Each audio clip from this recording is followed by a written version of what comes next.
2024年真的会有圣人横空出世吗？明朝预言家刘伯温的原话是这样说的：未来教主临下凡，不落宰相供官员，不在皇宫为太子，不在僧门与道院，将在寒门草堂内，雁南照北把金山。也就是说啊，这位圣人既不在庙堂之上，也不是僧道高人，那就是高手在民间的意思。那么刘伯温这个预言他到底准不准？现在啊我们还不得而知，但是他过往的预言确实是极其炸裂的。我讲3个故事你就知道了。公元1368年，刘伯温辅佐朱元璋建立了明朝，初定天下。朱元璋欣喜之余，也不免心下忐忑，于是就对刘伯温说：刘爱卿，以你之见，朱家的江山社稷可否持久呢？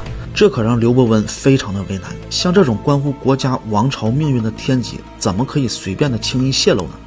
但是还是生命难违啊，于是他只好掐指算了半天，然后模棱两可的说道：茫茫天数，我朝后世万子万孙，何须问哉？朱元璋一听啊，喜不自禁，大喜过望啊，这不就是在说朱家的江山可以千秋万代，永世传承吗？但是朱元璋他哪里知道，刘伯温真正的意思是在说呀，大明朝将在万历皇帝的子孙手里灭亡。果然，大明江山真的就毁在万历皇帝的孙子崇祯帝的手里。还有一次，刚刚登基不久的朱元璋正在店里吃烧饼，刚咬了一口，内侍奏报说这个国师刘伯温真奸。于是朱元璋就顺手将这个烧饼扣在了碗的下面。待刘伯温进来之后，朱元璋就指着倒扣的碗说：先生啊，你能掐会算，你能算出我这个碗里面扣的是什么东西吗？刘伯温当然不敢抗命啊，只好掐指一算说道：半似日夕半似月，曾被金龙咬一缺，此为丙也。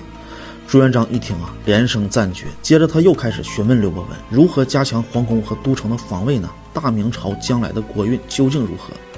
刘伯温沉思便客就说道啊：都城虽固守严密，四绝无敌，但是日后恐觉有燕子入京。这里刘伯温所说的燕子啊，指的就是当时的燕王朱棣。对朱棣后来的起兵谋反，刘伯温也曾经早有预言的，叫做此城御驾尽亲征，一愿江山永乐平，秃顶人来文墨远，英雄一半尽还乡。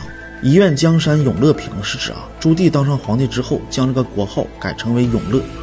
而秃顶人来文墨远暗示指朱棣身边其实还有一个极其重要的谋士姚广孝，而这个姚广孝他正是以和尚的身份来协助燕王发动了宫廷政变。这还不算什么，最神奇的是他那个旧节碑文说的是在民国时期南京城外有一个古老的金陵塔，没有人知道这个塔是什么时候建的。后来蒋介石到了南京之后啊，不知道搭错了哪根神经，竟然下令要将其拆除。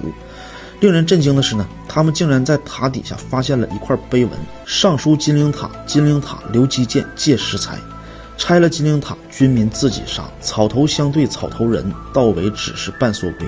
洪水横流成泽国，路上行人背向西。蒋介石看到这个碑文之后呢，当场就惊呆了。刘基，这刘基不就是刘伯温呢？要知道啊，刘伯温可是600多年前的人物，他怎么知道600多年后要是谁去拆他的金陵塔呢？而更为神奇的是，金陵塔拆除之后，中国就真的像碑文中所说的那样，陷入了自相残杀的内战之中。就连日寇侵华，战乱不断，民不聊生，也都预测到了。到尾只是半缩龟，就是说啊，到最后老蒋像乌龟一样退缩在台湾。这些话句句真言，事事都兑现。像刘伯温这种真实而又神秘的人物，给我们留下的除了建立了大明王朝立下的不世功勋，更有那些至今没有解开的一个又一个精准而神秘的预言。在中国民间，刘伯温既是传奇和智慧的化身，又是天机和神秘的代表。历史真的可以预言吗？命运真的可以预测吗？人类的未来究竟是一个早已写好的剧本，等待着我们去演绎，还是我们早已经被命运所主宰了？人类的命运究竟能不能逃脱冥冥之中的那个注定？等等等等，有太多的不解之谜等待着我们去破解。所以啊，我推荐你读一读左下角的这本《神机妙算刘伯温》。翻开这本书啊，我们会将体会到千古谋臣刘伯温是如何谋人谋事谋天下，神机妙算谋百年的。相信读完一定会受益良多，不负众望。